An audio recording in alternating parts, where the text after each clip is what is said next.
Gaano kahalaga ang pag-aaral sa Islam? Unang-una, kailangan dito ng dobleng pag-iingat talaga. Sa Islam, maraming ibang mga aral. Kaya nga mula sa isang tula ng isang scholar, sabi niya, "Idha rumtal uluma bi ghairi syekh dalalta ala siratal mustaqim." Kapag nag-aral ka na wala kang guro, halimbawa nagbasa ka lang na wala kang guro, ay maliligaw ka sa matuwid na landas. At binanggit niya doon sa kasunod, sabi niya, "Wataltabisul ulumu alayka hatta tasira adalla min tuma al-hakim." At maliligaw, magkakaroon ka ng kalituhan sa isip mo, at maliligaw ka na kasing pagkaligaw ni Tuma al-Hakim. Ngayon, sino si Tuma al-Hakim? Si Tuma al-Hakim, siya ay isang anak ng isang manggagamot. Ngayon, itong manggagamot na to, namatay. At lahat ng pasyente ng kanyang ama, pumunta kay Tuma al-Hakim. At si Tuma al-Hakim, dahil hindi niya alam paano manggamot, ang ginawa niya, kinuha niya yung aklat ng kanyang ama at inaral niya mag-isa. At naging dahilan ng pagkamatay ng marami dahil sa pagbibigay niya ng maling reseta, dahil sa sariling pagbabasa. Ngayon, kung bakit sinabing mas matindi pa doon ang mangyayari, dahil hindi lamang tao ang mamamatay, kundi ang pananampalataya. Nagdala rin ako ng mga babasahin. Nakapanood ko rin kasi yung topic mo patungkol sa binanggit mo na paano ba natin malalaman kung talagang gawa ba yan ng Diyos o gawa lamang ng tao. Ang Quran, 1400 years ago, doon siya ipinababa ng Allah. Noong 1400 years ago, wala pang mga doktor. Wala pang mga nagagaling sa science. Pero matagal nang binanggit sa marangal na Quran. Kung mababasa mo yung binigay sa yung Quran, mababasa mo lahat doon. Katulad ng kung paano nilikha ng Allah subhanahu wa ta'ala yung isang tao. Mula sa ano ng... Embryo. Oo. Yan, nabasa ko. Lahat binanggit yan. Pati yung bundok, kung makikita natin yung bundok, di ba? Halimbawa, itong Angono Rizal, napakataas. Di ba? Ngayon, yung taas ng bundok na to, kung gaano siya kataas, mas mataas pa yung pailalim niya. Binanggit siya sa Quran, ang bundok ginawa ng Allah upang maging panag ang kalupaan. Kaya ginawa niya yan na parang pako. Kita mo yung pako? Nakabaon. Ganon siya hinalimbawa ng Allah. At ngayon lang yan na-discover ng mga scientists. Pero matagal lang nasa Quran. Yung Bible kasi, ito may Bible ako. Itong Bible, maraming tao ang nakabasa nito pero hindi nila nakabisado. Pero ang mga Muslim, sinabi ng Allah, "Nahnu nazzalna dhikra wa inna lahu lahafidun." Tunay na kami ang nagbaba ng paalala. At ito ang Quran. At kami ang mga ngalaga dito. Kaya pag binanggit ko sa kanya, halimbawa na lamang, sabihin ko sa kanya, "Qul huwallahu ahad." Ano kasunod? Allahu samad. Ibig sabihin, alam ng bawat Muslim, yun ang patunay na pinangalagaan ng Allah. Ang bukod tanging libro na na-memorize ng mga tao ay ang Quran. Isa sa miracle ng Quran. Kung pa dito, kung paano nilikha yung utak ng tao hanggang sa dagat, lahat yan nasa marangal na Quran. Ngayon lang na-discover ng mga scientists. Kaya maganda to. Maganda to. Ngayon, anong pagkakaalam mo pala sa Islam? Grabe mga challenge niya. Wala naman ako kinikita rito. Okay naman na ako sa buhay. Wala naman na ako hinahabol. Nag-aantay na lang ako kamatayan. Pero yung kamatayan na yan, malalim na sa opinion. Alam mo, sabi ng Allah, "Kullu nafsin da'ikatul maut." Ang bawat kaluluwa makakatikim ng kamatayan. Sabi pa ng Allah, "Wa min waraihim barzakun ila yawmi yub'atun." Pagtapos ng kamatayan mo, may barzak na nag-aantay. Kaya nga sabi ni Umar ibn Khattab, "Hasibu anfusakum qabla an tuhasabu." Litisin mo yung sarili mo bago ka palitisin ng Allah. Alhamdulillah, isang biyaya ang nakakarating sa iyo ang aral ng Islam. Kasi sa totoo lang, sa mga nakapalibot sa atin ngayon, hindi ka parehas mo mag-isip. At hindi nakarating sa kanila yung aral ng Islam katulad kung paano nakarating sa iyo at kung paano mo naunawaan. Kitang-kita ko eh. Ang layo ng diferensya, layo ng pinagkaiba eh. Laki lang ng bahay mo, ang ganda lang ng sasakyan mo. Milyones lang yung sasakyan mo, feeling mo, ikaw na may-ari ng mundo. Alam mo, onting pride lang, hindi ka makakapasok sa paraiso ng Allah. Yan ang Islam. Kaya sabi ng Propeta Muhammad sallallahu alaihi wasallam, sabi sa kanya ng Allah, "Kul sirru fil ardi tumanduruki fakana aqibatul mukaddibin." Pumunta ka sa iba sa kalupaan at tignan mo kung sino yung mga binabaliwala nila yung mga paalala ng Allah. Katulad ng mga pagsubok sa buhay, paalala yan ni Allah. Lahat tayo nangangailangan sa Kanya. E kaya yung nangyari sa'yo, sabi ng Allah sa marangal na Quran, sabi muna ng Propeta Muhammad sallallahu alaihi wasallam, "Kataballahu maqadir al-khalaiq qabla an yakhluqa as-samawati wal arda bi 50 alf sana." Sabi ng Propeta Muhammad, isinulat na ng Allah lahat ng mangyayari dito sa ibabaw ng mundo bago pa niya likhain ang kalangitan at ang kalupaan na ang pagitan ay 50,000 years. So 50,000 years. Kaya sabi ng Allah naman sa Quran, ito yung isa sa patunay. Kung ito, ang Bible, alam mo ba saan nakatranslate? Ano ang tunay na salita ng Bible? Tatlo. Aramaic, Greek at saka Hebrew. Pero ang original niya, Aramaic. Ngayon, nasa na ang Aramaic? Patay na lingwahe. Kung bakit siya namatay? Kasi ang pinangako ng Allah, ang Quran lang ang mananatili. Kaya itong Quran, lahat ng translation, kailangan may Arabic sa gilid. Dahil hindi siya pwedeng mawala sa original na teksto. At least, may iba man dito, may babalikan tayo kung tama ba talaga. Ganun pinahalagahan yung Quran. Actually, ito, hindi pa ito yun. Ang isang salita dyan, Sobrang haba. sobrang daming libro yun.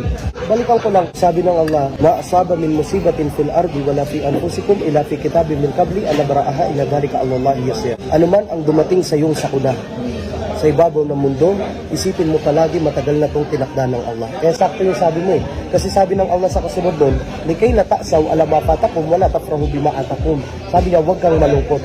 Huwag kang malungkot sa mga bagay na hindi mo nakamtan at huwag ka rin masyadong matuwa sa mga bagay na pinakaloob sa iyo. Katulad ng sinasabi mo mapagmataas dito sa ibabaw ng mundo. So ganun na ganun yung sinabi ng Allah. Anong daw nakabito ka kumakain ka? Ang problema ko. Ang gusto ko sanang itanong sa iyo, ano yung palagay mo, ano yung Islam para sa iyo? Base sa nalaman mo. Nandun ako sa timeline eh. Tinitignan ko yung timeline. Sometime around 5,000 years ago, nasinulat yung Torah. Alam mo Moses, nung lumabas sa pagkaalipin sa ito. Paglabas, sinulat yung ang tawag ng Torah. Tapos, eventually nahati sa 5, naging Pentateuco yun. Tapos sumulat yung mga hukom, sumulat yung mga propeta, sumulat yung mga hari. Tapos paglipas ng ilang panahon, dumating ang Kristo, si Jesus. Paglipas ng ilang panahon, tumanda, kumuha ng mga alagad, 12 yung una muna. Tapos, nangaral, pag alis, sumulat yung mga, mga alagad niya. Tapos, hanggang kay Juan, Apokaliptiko, 96 AD. Pagkatapos nun, wala nang balita. Kasi nagkawatak-watak sila, nagkaroon ng gera nun sa Israel eh. Kasi nawasa kay Israel, 70 AD. Nung magkaroon ng gera, nahati sa 7 yung samahan nila nun. Tapos nung mahati sa 7, sinulatan ngayon ni Juan Apokaliptiko para ipadala dun sa 7 na nahati. Pagkahati, pinadala ng sulat, wala nang balita kung ano nangyari. And then 600 years after, lumitaw ang Propeta Muhammad. Tapos dun ngayon naisulat ang Quran, namatay muna ang Propeta Muhammad. Pagkamatay, nahati sa dalawa, Shia at saka Sunni. Tapos doon na ngayon lumitaw ang Quran. So, ibig sabihin, ang pag-unawa mo sa Islam, kung kailan bumaba yung marangal na Quran. Tama? So ngayon, gusto ko lang ipaalam sa iyo kung ano ba yung kahulugan ng Islam base naman sa aral ng Islam. Ang kahulugan ng Islam, una dito, al-istisnamu lillahi bitawhid. Ang pagsuko mo sa kaisahan ng Panginoon. Katulad sa Biblia, thou shall not worship other than God alone sa Ten Commandments. Pangalawang ibig sabihin ng Islam, wal inqiyadu bita'ah, at ang pagsunod mo dun sa pinapaniwalaan mo nag-iisang Panginoon. Pagtapos mong sundin yun, wa bara'atu minasyirk wa ahli, at ang pagtakwil mo sa mga Diyos-Diyosan. Yun ang Islam.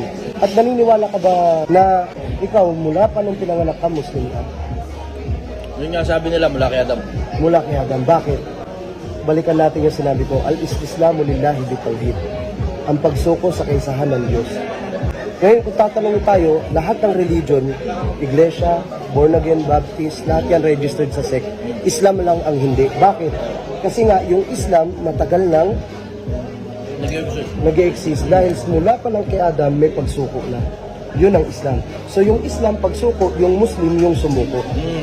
Okay? So yun yung pagpapaliwanag doon. Kaya ikaw, kung bakit ko sinabing Muslim ka, dahil sinabi ng Propeta Muhammad sallallahu alaihi wasallam, kullu mauludin yuladu alal fitrah. Lahat ng batang pinanganak ay may naturalesang pagsamba, pagsuko sa nag-iisang Diyos. At babalikan natin ano meaning ng Islam, pagsuko sa nag-iisang Diyos. So doon po yun. At nabinyagan lamang sila ng kanilang mga magulang, kaya sila naging ganap na Kristiyano. Kaya nga kung titignan natin sa simbahan, sa araw na to, isa ka ng Kristiyano sa ngalan ni Kristo. Sa araw pa lang na yun, nung bago yun, ano ka? Muslim ka.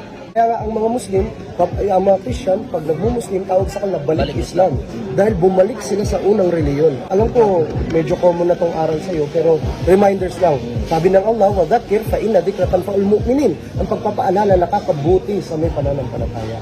Ngayon, bilang paalala lang, sa Manila, Raha Sulaiman.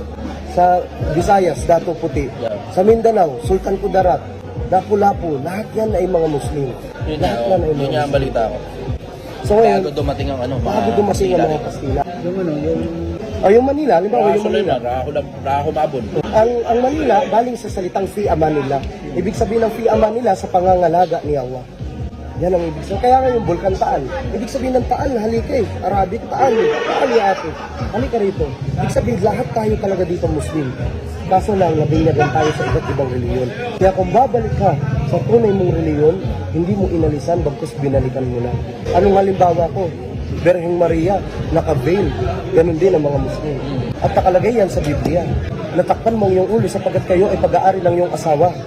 Pagdating sa balbas, ikaw may balbas ka. At pag pumasok ka sa simbahan ng mga Katoliko, wala kang makikitang rebulto na walang balbas. At hindi rin na makikilala si Jesus kung walang balbas.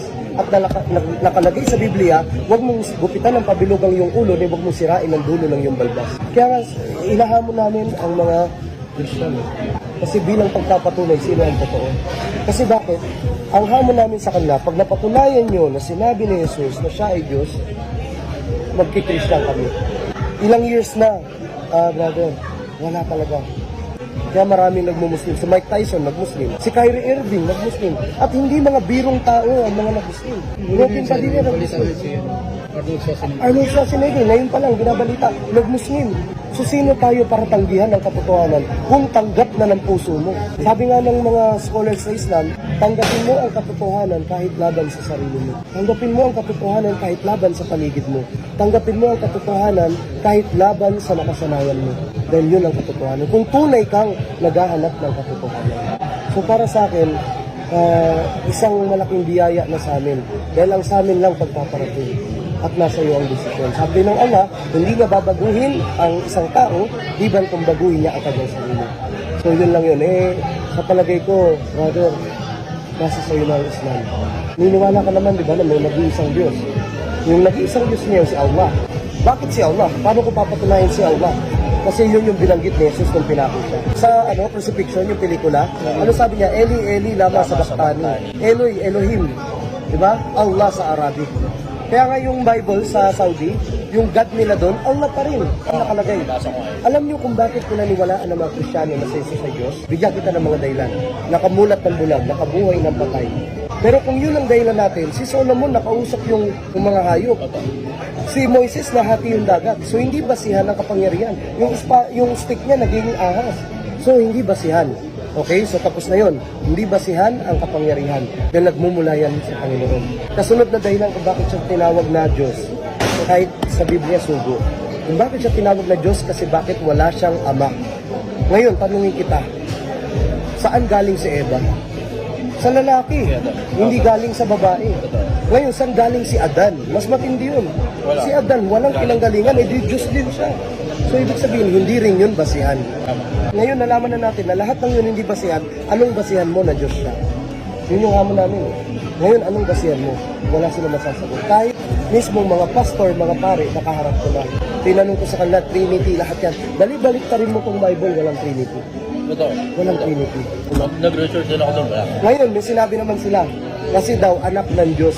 Bakit? Bugtong na anak. He gave his only child. Ngayon, si Solomon, son of God din eh. It is your son, Solomon. Si David, son of God din eh. I will declare the decree that Lord has said to me, you are my son, today I have begotten you. Pag begotten kasi, bugtong yun, only child. Bakit dito si David only child din? Tapos si Jesus only child din. So ngayon, paano mo magpapatunayan na bugtong na anak kung maraming binanggit? Ibig sabihin, metaphorical sa taong magaling mag-isip. Kaya nga sa relihiyon, Chichesko, brother, sa totoo lang, hindi natin kailangan magpalalim. Dahil pinadali sa atin ng awa at mauunawaan ng tao. Yung mga taong nagpapalalim sa relihiyon, sila yung naliligaw. Sa sobrang lalim na kaalaman nila, umaabot na sa ilmul ghaib. Meron kasi tinatawag na ilmul ghaib, ito yung kaalaman na hindi pwedeng kunin ng tao. Katulad kung kailan tayo mamamatay. Hindi natin alam yan. Hindi natin alam yan. Bagdatan, ang kamatayan biglaan. At sabi nga ng mga scholars natin, al-khayyisu man dana nafsahu wa amila lima ba'dal maut. Ang matalino na tao, siya yung gumawa ng kabutihan para sa kanyang kabilang buhay pagtapos ng kamatayan. Wal ajizu man ittaba'a nafsahu hawaha. At yung taong mangmang, Siya yung taong gumawa ng sarili niyang kapritsyohan, sarili niyang kagustuhan.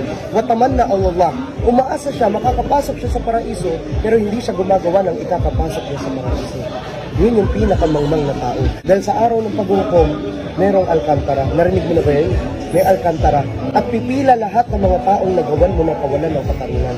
Kahit yung taong gumawa ng kawalan ng katarungan sa Project 1M sa Pilipinas, nakaligtas man siya dito pero sa araw ng paghukom hindi. Kasi sinabi ng Allah, sabi ng Propeta Muhammad, at tadaruna muflis, alam niyo ba yung tunay na nalugi? Sabi ng mga sahaba, yung mga disciples, ang tunay na nalugi, sila yung walang pera, walang kayamanan. Alam mo, sabi ng Propeta Muhammad, al-muflisa min ummati ya'ti yawmil qiyamah bis-salah, bis-zakah, bis-siyam. Ang tunay na nalugi sa araw ng paghukom, dala-dala niya yung mga mabuti niyang gawa. Pero pipila sa kanya yung mga nagawa niya ng kawalan ng katarungan at maniningil sa kanya. At pag maniningil sa kanya, ang pambabayad niya, alam mo anong pambabayad niya? Yung mabuti niyang gawa. At yung mabuti niyang gawa, kapag naubos na yun, ano mo matitira? Yung kasalanan, halimbawa, nagawa ka ng kawalan ng katarungan, yung kasalanan mo, ang siyang ipapasa mo sa kanya, magiging dahilan ng pagpasok niya sa impyerno. Kaya sinabi ng Allah, ya ibadi, o aking alipin, inni haramtu dulma ala nafsi. Tunay na hinaram ko ang kawalan ng katarungan sa aking sarili. Si Allah yun ha, hinaram niya sa kanyang sarili. Ano pa kaya sa ating mga tao? Kaya sabi niya, وَجَعَلْتُهُ بَيْنَكُمْ مُحَرَّمًا. At ginawa ko ito sa pagitan ninyo na ito ay haram. Fala tadalamu. Sabi ng Propeta Muhammad, ittaqud dhulm. Katakutan niyo ang paggawa ng kawalan ng katarungan. Fa inna dhulma dhulumatun yawmil qiyamah. Dahil ito ay kadiliman sa araw ng paghukom. Yan ang mga aral ng Islam na hindi nakikita ng mga tao. Kabilang sa aral ng Islam, la darara wala dirar. Huwag ka maminsala at huwag ka magpapinsala. Hindi mo pipinsalain ang kapwa mo, hindi mo rin pipinsalain sarili mo. Yun ang aral ng Islam. So yun ang ginagawa mo. Anong ginawa sa'yo? Makatarungan si Allah. Adil siya eh. So, ibig sabihin, mahuhukuman ang dapat mahukuman. Maligaw ang maligaw, maligtas ang maligtas. Yan talaga yun. Kaya, alhamdulillah at nakarating sa iyo itong mga aral ng Islam. Alam mo, biniyahin namin to walang kapalit. Itong ginagawa namin, kung bakit ito naka-video, Chichester, sa totoo lang, kung bakit ito naka-video, upang makarating sa mga tao ang aral ng Islam. At upang malaman ng mga tao na nakarating sa iyo ang aral ng Islam, nang sa ganun hindi kami sisinunod ng Allah. Ganun namin pinapahalagahan yung reliyon namin. Mahalin mo ang isang bagay para kay Allah, dahil kung hindi mo minahal ang isang bagay para kay Allah, sasaktan ka ng bagay na minahal mo. At kapag nagkaroon ka ng takot kay Allah, sabi niya, man khafa Allah, khafahu kullu shay. Wa man lam yakhaf la akhafahu min kulli shay. Sino man ang may takot kay Allah, katatakutan siya ng lahat ng bagay. Halimbawa, takot ka kay Allah, hindi ka gumagawa ng masama. Pati yung ibang tao, takot kayo kasi mabuti kang tao. Takot silang gawan ka ng masama. Pero sabi ng Allah, wa man lam yakhaf la akhafahu min kulli shay. Kung sino mang walang takot kay Allah, katatakutan niya ang lahat ng bagay. Takot siya sa lahat ng mangyayari sa kanya, sa business niya, sa ano niya, pero ikaw natatakot ka. May takot sa puso mo, pagdakila. Kaya hindi ka na wawalan ng bahala. Tatanungin kita, naniniwala ka ba kay Allah? Naniniwala ka ba sa lahat ng propeta? Naniniwala ka sa impyerno at paraiso?